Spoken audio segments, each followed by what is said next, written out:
Welcome back. You're still watching the Daily Debate, and I'm honored to be having with me over the program for tonight Ambassador Medhat Meligy, the former Assistant Foreign Minister and the member of the Egyptian Council for Foreign Affairs. Thank you very much once again for being with us tonight.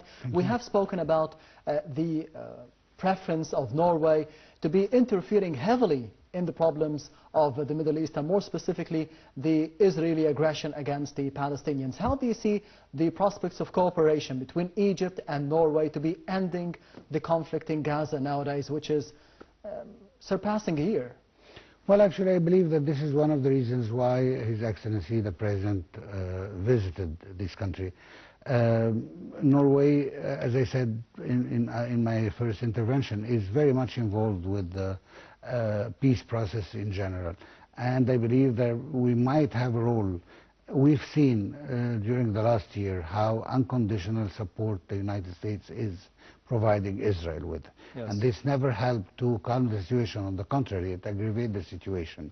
We've seen, I mean, first it started with Gaza and then the West Bank, and after that they moved to Lebanon and now even Syria, where they annexed some lands, seizing the opportunity of the vacuum that there is in power. Do you think this could be reversed, what happened over the past couple of days? At least Syria it could help. Israel? It could help. I mean, President Sisi, we've seen him a very resourceful person, and he always tried to talk to any regional power that could have an influence on the situation. And the Norwegians have respect from the whole world. And as I remember, and you remember, of course, the Oslo Accord started in Norway. So why not another peace initiative that could help with calming the situation and sparing lives of Palestinians and so forth? We're not sure that they're capable now, especially that maybe at that time the American administration was a little bit reluctant to show its unconditional support to Israel. Now it's right before our eyes, and they say that they will support Israel.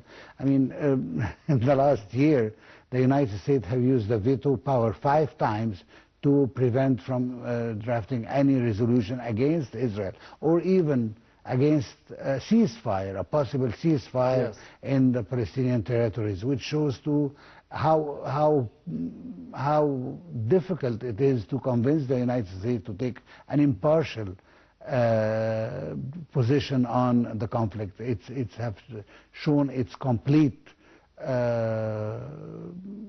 defense for Israel and for the Israeli theories and for the Israeli narratives, and maybe this what led us to a certain kind of desperation that the United States and the major Western countries will take a different status from what happened. So maybe it's the time to move on and go to the Nordics, and especially Norway, who have an influence over the two parties and have at least a respectable point of view and a non-biased one, which is an important thing at this moment.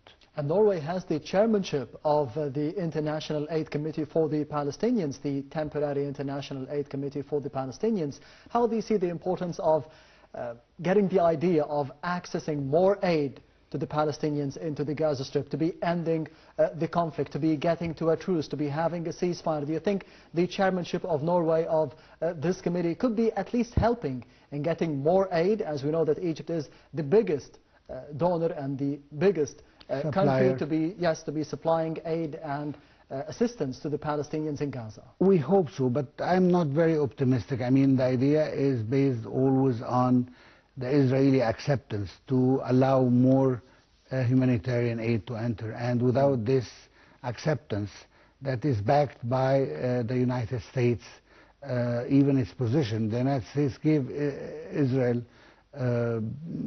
between inverted commas, a warning that within a month, if they do not let the humanitarian aid enter, they will take other steps. Of course, we don't know what other steps that might be. I believe it's nothing. Especially after January the 20th. Exactly, of course. But at the same time, I mean, we don't need 1 month to ultimatum for the Israelis to open the borders. But of course, no government, the leaving government or the coming government, none of them will contradict any decision taken by the Israelis. We've seen this, unless it represents a threat to the American interest itself, which is not the case so far, and accordingly Israel is enjoying a full support of the United States to all its steps, including what it's doing now in Syria, which is a very dangerous threat to the whole peace in the region.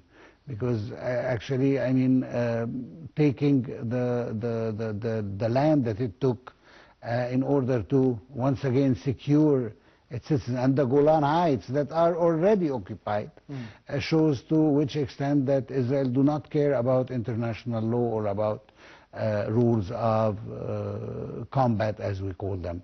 They are seizing the opportunity that there is no government or strong government at the point in Syria, and accordingly they are doing whatever it does. And it's not the only country, let's be clear on that. I mean, we have the Turks who have also interest in some part of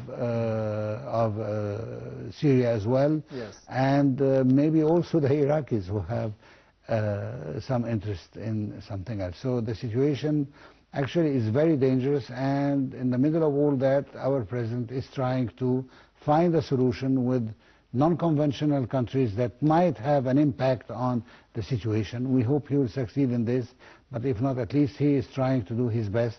Of course, I'm talking here about the international part of the visit. The bilateral part is going very well. I believe that we signed very important agreements with the two countries, and we'll see even more in Ireland.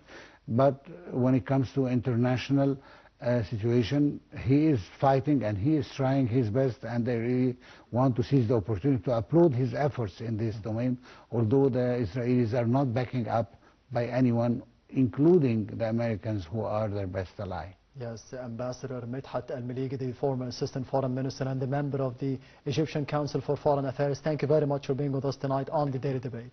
Thank you very much. Anytime. And this brings us to the end of the Daily Debate for tonight. Thank you for watching, and goodbye.